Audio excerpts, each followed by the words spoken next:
Thank you very much indeed. Mr. Chairman, ladies and gentlemen, good morning, and thank you for inviting me to talk to you. Do I have a laser pointer in my interest?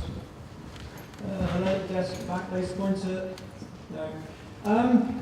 I'm a physician, I'm a clinician, I'm somewhere down on the lower steps of the ranking that we just saw, but that's never mind. I'm a general internal physician on the South Coast. I'm here because I chair one of NICE's Quality Standards Advisory Committees, and therefore chaired QS61.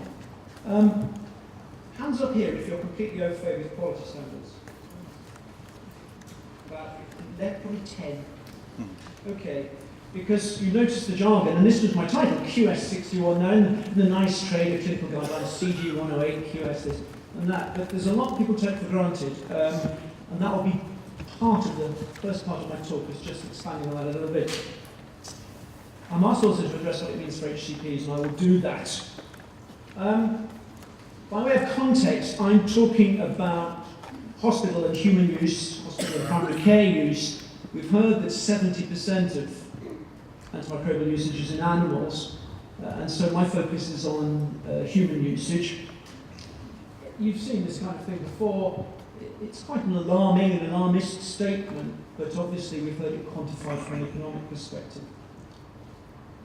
Oh, I see the problem with the slides here. They do jump around a bit. Okay. The UK government launched in 2013 a 5-year antimicrobial resistance strategy, and I would imagine my previous colleague has alluded to a component of that started in 2014. But this strategy aims to reduce antibiotic usage over that 5-year period, and a component of this is a thing called ESPAUR, some of you may be involved in this, and launched in 2011 and hosted by Public Health England.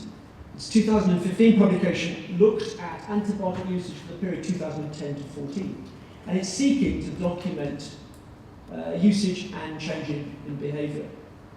The reason I put this up is just for proportionality. 3/4 of antibiotic usage in humans is in primary care, about 11% hospital inpatients, 7% hospital outpatients, dental, and then other.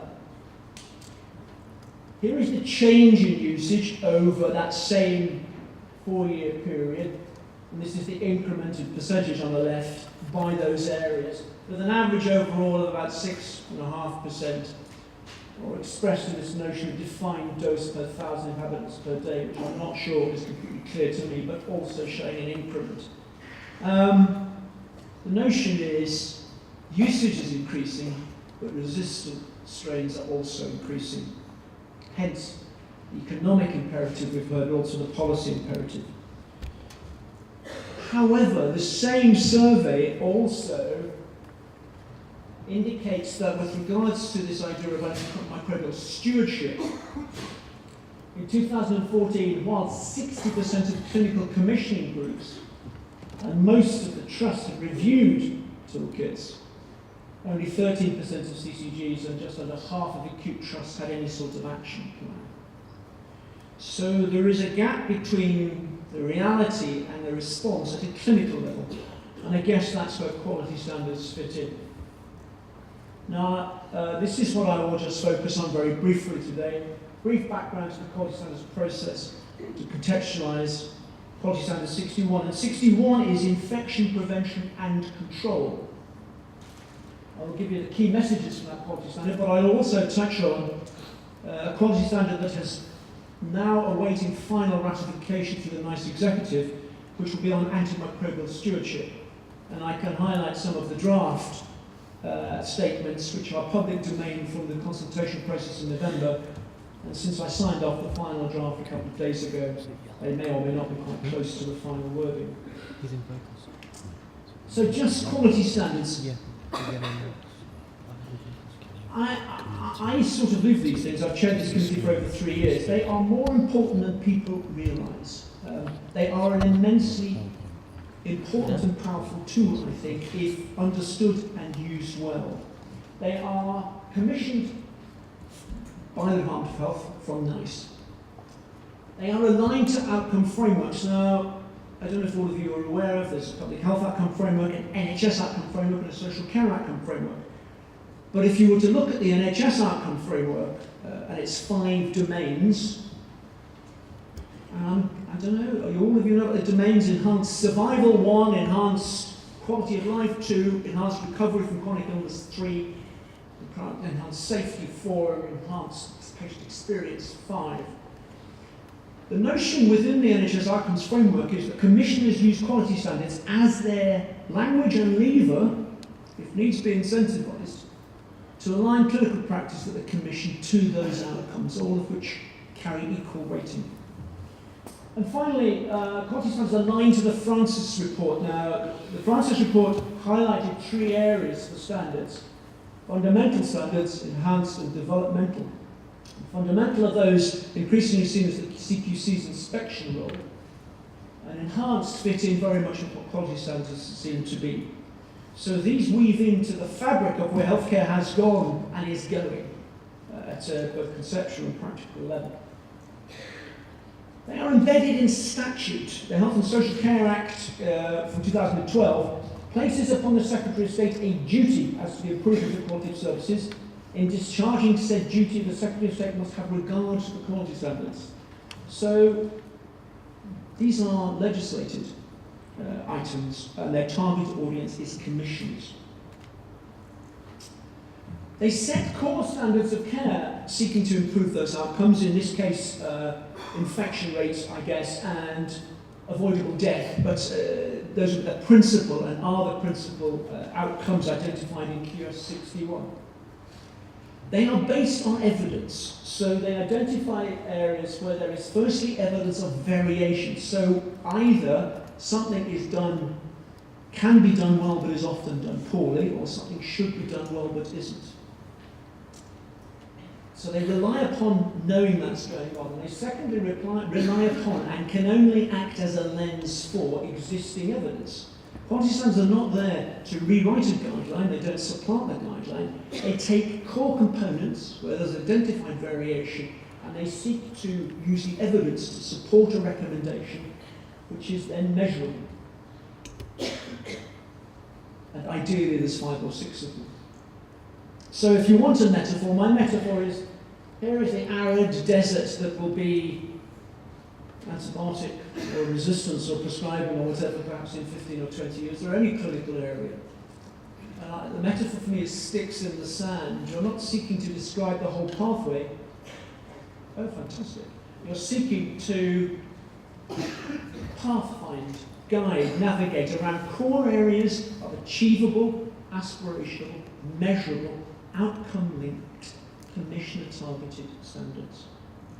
So, here we go. Since 12 of you, or about 10 or 12, claim to be au fait, I won't even ask those 12 if they've read this document. The amount of effort we put into it, though, God and white. And this is April 2014, and what I'm just showing you here is the process is there is a stakeholder consultation, and they identify areas that they think should be considered for inclusion within quality standards. The first prioritisation. Oh no, I thought it had died. The first meeting then seeks to take forward those where there is evidence of variation, and moreover where there is evidence of recommendations within accredited evidence, within a guideline or elsewhere, that can allow a statement to be built. So those are the 4 that were taken forward. In addition, the group itself, because it didn't specifically come out within these comments directly, but in other comments, also added the notion of surveillance. So here are the statements, and I apologise for the small type, and I don't necessarily expect you to read the bits other than in bold. There are 6. This is the first 3. The important point is, look at the principles that are embedded in this, as well as the actuality. Local antibiotic formularies as part of antimicrobial stewardship.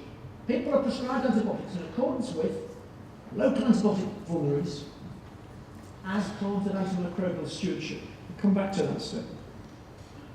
Organisations that provide healthcare have a strategy for continuous improvement in infection prevention and control, including accountable leadership and the use of surveillance systems.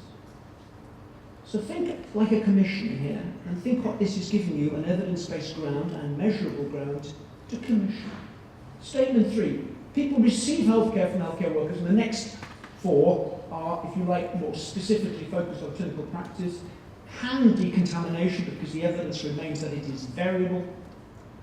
Urinary catheter usage, again because inappropriate urinary catheterization and catheter-associated urinary tract infections are a major problem.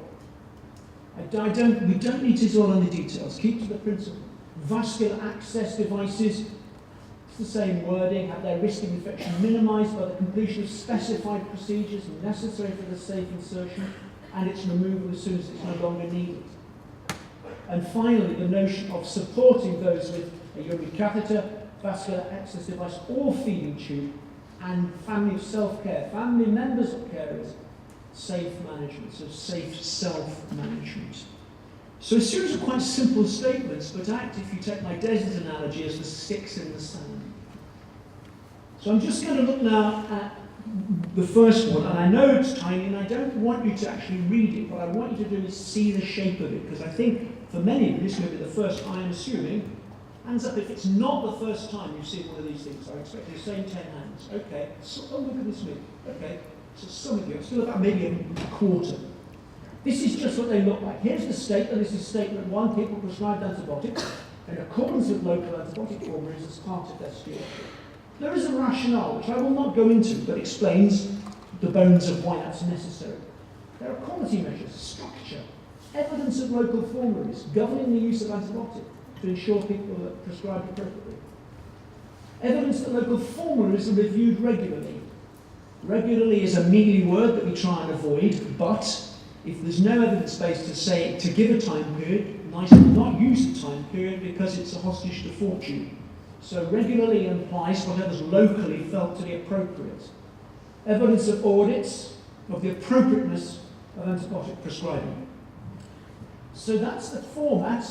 I was asked to address this question, Quality Standard 61, and its associated guidelines, what it means for HCPs. And here is the section, this is the next page, what the quality statement means for service providers, healthcare professionals and commissioners. For service providers, ensuring stewardship's in place with local formularies. The healthcare provider, ensuring they prescribe antibiotics in accordance with the formularies as part of stewardship. And for the commissioners, the same thing again, but ensuring that they commission said services. Yeah, the clock's not working there, so I don't want to go on, okay? So what the statement means for service providers, I just told you that. So there's a summary of it. Providers, practitioners and commissioners have formularies, have systems of care, contained here, and processes of care prescribed. So I'm just going to talk now for the last few slides about this pending antimicrobial stewardship quality standard. Here's the definition of antimicrobial stewardship: an organisational or healthcare system-wide approach to promoting and monitoring judicious use of antimicrobial drugs to preserve their future effectiveness. And here are the statements. I'm just going to go through these reasonably briskly because the chairman's waving at me.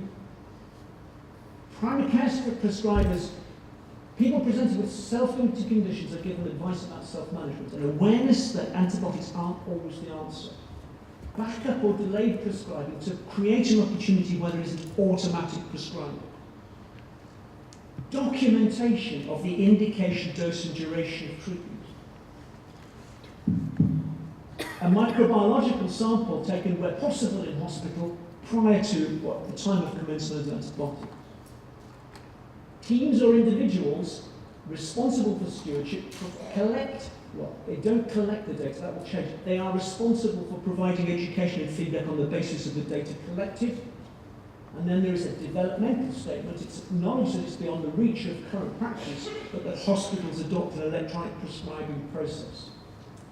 So what does it all mean? This is my wrap slide. Clear set of evidence-based standards containing systems and processes designed to reduce variation and improve outcome that are measurable.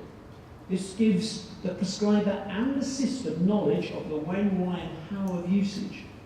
So to return to the question, what it means for HCPs, it is an enabler of their ability to compare, benchmark, and improve their own treatment. So contextualizing it affords an opportunity for measurement for improvement. This is an important concept. Don Berica picked this up about 20 years, 15 years ago. That is the opportunity afforded. It also allows, however, should you choose to see it that way, some degree of performance management, if that is to be the future. And I'll stop then to try and cover each of these.